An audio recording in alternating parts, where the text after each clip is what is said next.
Siapa yang menelpon jam segini? Ola, kakakmu akan menikah akhir pekan ini. Jadwalkan untuk datang. Saudariku Rowan akan mengadakan apa sekarang? Dia belum pernah berkencan dan baru berusia 19 tahun. Apa kau masih mendengarkan, Orla? Tentu saja kau sudah punya pacar sekarang, jadi ajaklah dia. Pacar? Ya, benar. Seolah aku tak sibuk dengan sekolah akhir-akhir ini. Tak peduli apapun yang kulakukan, di mata ibu aku selalu jadi anak pemalas yang sering berpesta dengan laki-laki. Sementara Rowan anak penurut dan pekerja keras.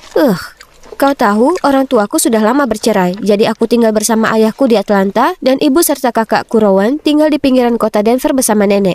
Sudah lama sekali aku tak bertemu dengannya, jadi aku tak keberatan untuk mengunjunginya kali ini. Hanya saja, di mana aku bisa menemukan pria dalam waktu singkat ini? Kampung halaman tercinta sudah lama sekali. Oh, ada Paul. Maaf membuatmu menunggu. Ayo pergi, cantik. Perkenalkan pacarku, seorang mahasiswa lokal yang kutemukan di internet. Meskipun kami dalam urusan bisnis, lihatlah dia. Tampan, gagah, dan sopan. Aku beruntung sekali. Saat kami tiba di rumah, aku melihat nenek sedang menunggu di luar dengan seorang pria yang berpakaian santai. Oh, dia pasti calon iparku. Aku berlari untuk memeluk nenek. Rowan, kau sudah pulang? Mata sudah menunggumu. Wah, lihatlah pasangan kita yang dibuat di surga. Apakah dia mengira aku adalah Rowan? Aku hendak mengoreksinya ketika tiba-tiba pria itu menarikku mendekat dan berkata, "Kita memang pasangan serasi, bukan begitu sayang?" Maaf? Di mana dia meletakkan tangannya? Dan apakah penglihatannya sama buruknya dengan nenek yang mengira aku adalah Rowan? Tepat pada saat itu Rowan melangkah maju. Tapi anehnya dia hanya tersenyum pada kami dan kemudian bergandengan tangan dengan Paul. Dan ini adalah pacarku, nenek. Apakah kami terlihat serasi?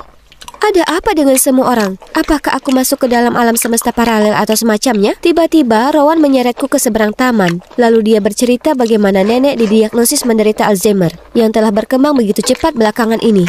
Artinya kadang-kadang dia lupa dan di lain waktu dia ingat, mengacaukan semua orang dan segalanya. Karena tidak ingin membuat sedih atau bingung, ibu dan kakakku memutuskan untuk bertindak sesuai dengan ingatan nenek, termasuk pernikahan ini. Tentu saja, pria bernama Mata itu bukanlah tunangan kakakku yang sebenarnya, hanya teman dekat sekelas. Tapi sekarang dia bingung pada kita berdua. Jadi peran utama dalam drama pernikahan ini milikmu sekarang. Ingatan nenek semakin memburuk. Iya, itu menyebalkan. Tapi apakah pernikahan palsu itu perlu? Membayangkan berpasangan dengan pria kasar bernama Mata itu membuatku muak. Tidak mungkin. Dengarkan kakakmu, nak. Semua orang melakukannya untuk nenek. Apa dia baru saja memanggilku nak? Oke, cukup sudah. Laki-laki ini harus tahu diri. Tapi sebelum aku melabraknya, kedua orang tuaku muncul dan mulai memberiku ceramah. Terserah. Aku tetap pada pendirianku. Pura-pura menikah itu konyol. Senang sekarang, gadis kecil ayah bertingkah manja lagi. Kumohon aku membesarkannya dengan baik. Dan kau, jika kau sudah merawat ibumu dengan lebih baik, dia tak akan seperti itu. Belum lagi. Mereka hanya bertemu satu sama lain setiap beberapa tahun sekali. Tapi pertengkaran selalu terjadi hampir seketika. Apa yang terjadi? Kalian berdua tidak pernah bertengkar. Ada apa? Saat melihat nenek, tiba-tiba ibu dan ayah berubah 180 derajat. Beberapa saat yang lalu mereka saling berteriak satu sama lain. Tapi sekarang mereka tersenyum dan mesra. Sungguh konyol. Tapi, apa nenek benar-benar tidak ingat bahwa orang tuaku sudah bercerai? Kondisinya tampak seburuk yang mereka katakan. Ini berarti aku tak punya pilihan selain mengikuti rencana mereka untuk membuatnya bahagia. Namun, aku bukan aktor profesional. Terus berimprovisasi menurut ingatan nenek tidaklah mudah. Terutama saat aku harus beradu akting dengan si Mata yang menyebalkan. Kepalaku terlalu penuh dengan pikiran dan tak bisa tidur nyenyak. Jadi aku bangun lebih awal dan berjalan-jalan di taman. Entah dari mana, Mata berlari ke arahku dan meraih tanganku. Apa semalam tidurmu nyenyak, sayang? Hah? Untuk siapa dia berakting? Di taman yang kosong ini? Atau ini hanya alasan untuk menyentuhku? Aku melepas paksa tanganku dari tangannya. Tapi kemudian dia berani berbisik di telingaku. Shh, nenek sedang mengawasi kita dari atas. Benar-benar menyebalkan. Sementara itu Rowan mengatakan ingin menyenangkan nenek. Tapi sebenarnya ia bahkan tidak sedikit pun bersikap kooperatif. Saat makan siang, sementara aku harus memaksakan senyum saat Mata menyuapiku sup, Rowan bersikap menjauh dari Paul pacarnya. Paul, kakakku juga suka disuapi. Benar, itu makanan favoritnya. Paul langsung mengerti maksudnya, jadi dia menyendok sup dan memberikannya kepada Rowan saat nenek memperhatikan dengan penuh harap. Namun entah mengapa, kakakku tampak kesal, menepis tangannya dan berkata kalau dia alergi terhadap makanan tersebut. Yang mana hal ini sungguh tak masuk akal. Nenek jelas tak puas mendengarnya, lalu berdiri dan meninggalkan meja makan.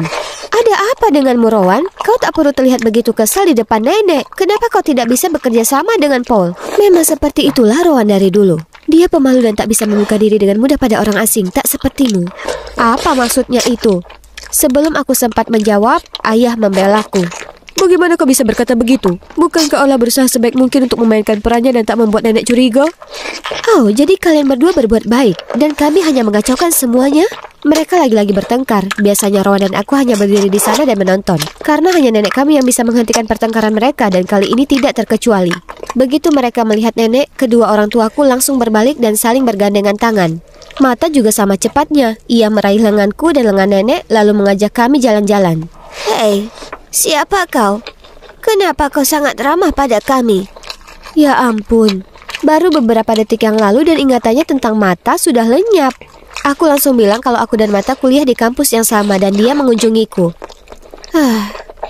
Aku pikir itu sudah cukup, tapi tidak. Berbicara tentang kampus, dia langsung bertanya mengapa kami ada di rumah saat seharusnya kami berada di kampus. Seluruh keluargaku terdiam mendengar reaksinya. Orang tuaku menyebutkan tentang pernikahan untuk melihat apakah dia ingat sesuatu. Tapi dia langsung marah. Bagaimana bisa kalian bicara soal pernikahan saat kedua cucuku masih usia sekolah? Apa kalian berdua sudah gila? Jadi keesokan paginya, aku harus pergi ke kampus bersama Rowan. Namun yang menjadi masalah adalah kami harus naik sepeda kecil berwarna merah muda ini bersama-sama sesuai perintah nenek. Ini memalukan, tapi bagaimana kami bisa menolaknya? Dia hanya mengingat kenangan lama. Jadi, aku berkeliaran di sekitar sini sepanjang hari menunggu Mata dan Rowan menyelesaikan kuliah mereka. Tiba-tiba aku melihat Paul bersama beberapa gadis. Hei, apa yang kau lakukan di sini? Oh, Ola. Aku cuma memberi arahan kepada para mahasiswa baru ini. Sebenarnya, aku sedang menunggu untuk menjemput kakakmu. Wow, sepertinya Paul benar-benar naksir Rowan. Aku harus memberitahu kakakku yang pemalu itu untuk memanfaatkan kesempatan ini. Aku mengajak Paul ke ruang kuliah tepat saat kelas selesai, lalu mendorong Rowan ke arahnya, mengucapkan selamat bersenang-senang, dan segera menarik Mata untuk memberi ruang bagi pasangan itu. Akhirnya, aku bisa pulang ke rumah. Tapi, saat kami sampai di gerbang kampus, kami melihat ayah membantu nenek menuju ke sini. Melihat wajahku yang pucat, ayah segera menjelaskan bahwa nenek mengira hari ini adalah hari pertamaku masuk kuliah. Jadi dia bersikeras untuk menjemput kami. Ya ampun, sudah cukup buruk datang ke sini dengan sepeda merah muda kecil. Aku menolak keras untuk dijemput ayah dan nenek. Aku bukan anak TK. Aku ditugaskan untuk membersihkan lapangan sepak bola. Giliranku bertugas hari ini. Jangan tunggu aku. Oh, begitu. Santai saja, aku akan melihat-lihat sebentar. Aku menatap Mata berharap dia punya ide untuk mengeluarkanku dari situasi ini. Tapi dia hanya menyeringai dan mengambil sapu dariku. Ayo kita bersihkan tempat ini. Aku hanya akan pura-pura membersihkan sedikit. Tapi ternyata nenek adalah pengawas paling jeli yang pernah ada. Oh lah, ada sampah di sana. Lihat lebih dekat sayang, ada daun kering di pojokan. Lalu, kau harus mengelap noda-noda ini dengan kain basah. Begitu dia pergi, aku berbaring di lapangan, terengah-engah karena kelelahan. Apa kau tidak lelah? Ya ampun, aku sudah kehabisan tenaga. Tak bisa membayangkan jika itu terjadi padaku saat seusia nenek. Kasihan dia, menakutkan sekali kalau suatu hari nanti lupa dengan keluarga. Kelahiran, penuaan, penyakit, kematian, ini adalah hal-hal yang tidak bisa kita ubah. Olah, tapi satu yang bisa kita lakukan adalah menghargai setiap momen bersama orang-orang yang kita cintai karena saat-saat ini sangat istimewa. Aku sangat salah ketika pada awalnya aku menganggap Mata sebagai orang yang tidak sopan dan menyebalkan. Pemikirannya yang mendalam membuatku merasa cukup nyaman untuk mencurahkan isi hatiku tentang keluargaku. Mengapa orang tuaku bercerai, mengapa aku tak mengunjungi nenek sesering yang seharusnya, dan semua pertengkaran dengan saudara perempuanku Rowan. Kami berbicara banyak hal yang rasanya seperti sudah saling mengenal lama. Malam itu aku terus berbalik, berguling dan tak bisa berhenti memikirkan bagaimana Mata dengan rajin membantuku bersih-bersih. Tentang percakapan kami di sore hari, dan cara dia membantuku berdiri. Oh, apa yang salah denganku? Tak bisa dipungkiri bahwa sisi ini dari dirinya sangat menarik. Tapi ada satu masalah, saat kami akan pergi dia berkata padaku, "Sampai jumpa besok, Rowan." Iya, Rowan. Bagaimana dia bisa? Apa karena semua tindakan di depan nenekku membuatnya bingung? Atau karena dia selalu ada di pikirannya? Sudahlah, itu bukan urusanku. Hari berikutnya aku bosan berjalan-jalan di kampus, jadi aku pergi ke kelas bersama Rowan dan Mata. Rowan benar, mereka tampak sangat dekat. Selama pelajaran, keduanya mendengarkan dosen dengan penuh perhatian, kemudian berdiskusi satu sama lain. Mata juga dengan sabar menjelaskan bagian yang tak dimengerti oleh Rowan. Kita makan apa siang nanti? Apa yang enak di kantin? Kau akan mengambil mata kuliah ini juga tahun depan, jadi fokuslah. Kemudian mereka melanjutkan diskusi, seolah-olah aku tak terlihat. Sungguh membuat frustrasi. Hei, apa kau cemburu? Jangan, kita cuma teman. Kenapa dia berkata begitu? Cemburu? Itu konyol. Masih cemberut? Bagaimana kalau kita pergi ke bioskop malam ini? Aku akan membantu kalian berdua. Dan disinilah kita. Sesuai rencana, aku akan duduk di sebelah Mata, sementara Rowan akan bersama Paul. Terdengar bagus? Namun, ketika Rowan hendak duduk di sebelah Paul, Mata langsung mengambil tempat duduk itu. Jadi, dia tidak ingin duduk di sebelahku atau dia tidak ingin Rowan bersama Paul? Apapun alasannya, dia jelas tidak punya perasaan padaku. Begitu film selesai, aku bergegas keluar dari sana hanya untuk melihat pemandangan yang tidak asing. Nenek dan ayah lagi. Dia mulai mengomel dan bersikeras mengantarku pulang. Kenapa kau masih di luar jam segini, Rowan? Masih banyak yang harus dipersiapkan untuk pernikahan. Sekarang pernikahannya kembali? Ya ampun, kau juga. Seorang calon pengantin pria seharusnya tidak bermain-main seperti ini. Paul, mengapa kau tidak memasangkan aku dengan Mata seperti sebelumnya, Nenek? Setelah semuanya, kami kembali ke pasangan semula. Aku dengan Paul, Mata dengan Rowan. Ya, ini hanya pernikahan palsu. Jadi tidak masalah dengan siapa aku menikah, bukan? Tapi mengapa ada perasaan yang mengganjal? Kemudian, seolah nenek punya telepati untuk mendengar keinginanku, tepat sebelum upacara dimulai, ingatannya tiba-tiba berubah lagi. Apa yang kau lakukan duduk di sini? Sudah waktunya, naiklah ke sana. Nenek menarik Mata ke altar dan menyuruh Paul, pengantin pria, untuk minggir. Oh, betapa manisnya. Setelah itu, semua terasa seperti mimpi. Aku berjalan di altar, Mata memandangku dengan lembut dan dengan tulus mengucapkan sumpahnya. Aktingnya sempurna, sementara aku gemetar karena gugup. Menyadari hal ini, dia dengan lembut memegang tanganku untuk menenangkanku. Aku bersedia. Kerumunan riuh bertepuk tangan dan di antara mereka, aku melihat wajah bahagia nenek. Meskipun momen ini sangat menyenangkan, aku tak lupa dengan misi penting lainnya, yaitu membantu kakak perempuanku mendapatkan pacar. Jadi aku melemparkan buket bunga ke arah Rowan dan mengedipkan mata pada Paul. Tapi anehnya, dia tidak terlihat senang dengan hal ini. Malam itu, setelah semua tamu pulang, aku mencari Mata. Jujur, aku sangat ingin tahu apakah dia merasakan hal yang sama denganku. Dia ada di sana, tapi mengapa terlihat begitu gelisah? Aku hendak memanggilnya, ketika tiba-tiba dia berlari dan meninju. Paul, berulang kali. Kau brengsek, menjauhlah dari Rowan, paham? Apa yang terjadi? Mereka berkelahi karena Rowan? Jadi Mata memang pura-pura saat upacara? Dia menyukai Rowan, bukan aku. Bukankah kau bilang kau hanya berteman dengan Mata? Ada apa dengan semua ini? Teman tidak cemburu ketika orang lain menggodamu. Online ini tidak seperti yang kau pikirkan. Aku tahu, dia pikir dia bisa mempermainkanku lagi. Aku berbalik dan hendak mengejar Paul untuk memeriksanya, tapi tangan seseorang menarik tanganku.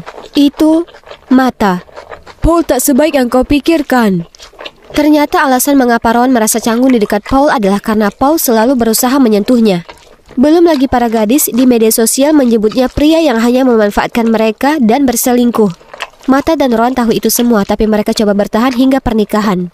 Namun, dia terus melewati batas. Jadi hari ini Mata memutuskan untuk memberinya pelajaran. Jadi tindakanku di bioskop hari itu dan barusan adalah untuk melindungi temanku, bukan karena aku cemburu. Aku tak tahu dia melakukan begitu banyak hal untuk keluargaku. Olah, kenapa kau di sini? Bukankah ini masih tahun ajaran? Dan juga, orang tuamu sangat aneh. Kenapa mereka berbaikan satu sama lain? Oh, dia memanggilku dengan namaku. Dia bahkan bertanya siapa Mata. Ingatannya sepertinya sudah kembali dengan sempurna. Dengan pikiran bahwa nenek kita sudah sembuh, Rowan segera menelpon orang tua kami. Kami sangat bahagia berpikir sebuah keajaiban telah terjadi. Tapi kemudian dokter menghancurkan kebahagiaan baru kami dengan mengatakan kalau itu adalah fenomena yang disebut terminal lucidity, yang berarti nenek kami tidak memiliki banyak waktu lagi. Tak satupun dari kami yang ingin percaya. Tapi tak ada yang bisa kami lakukan selain memanfaatkan sisa waktu berharga bersamanya. Aku juga memutuskan untuk menunda kuliah dan tinggal bersama nenek selama hari-hari terakhirnya. Setiap pagi kami berjalan-jalan bersama sambil aku mendengarkan cerita-ceritanya tentang masa lalu dan kemudian berbagi beberapa kenangan terindahku dengannya. Ibu dan ayah masih bertengkar dan kemudian berdamai. Beberapa hal memang tidak pernah berubah. Tapi Rowan dan aku semakin akrab. Ternyata kami punya lebih banyak kesamaan daripada yang kami sadari. Dan Mata, dia masih datang mengunjungi nenek. Lalu, suatu hari saat Mata sedang berpamitan denganku, tiba-tiba nenek berteriak keras. Kau pikir kau mau kemana? Masih banyak yang harus dipersiapkan. Kau kira pernikahan ini hanya lelucon atau apa? Pernikahan lagi? Kami terdiam dan saling berpandangan hingga nenek berteriak untuk kedua kalinya. Tapi kali ini, mungkin aku dan Mata tidak perlu berakting lagi. Karena ketika aku bertanya apakah dia siap untuk mengucap janji suci lagi, dia menjawab. Tentu saja, Orla. Aku selalu siap untuk mengucapkan kata-kata itu padamu setiap hari.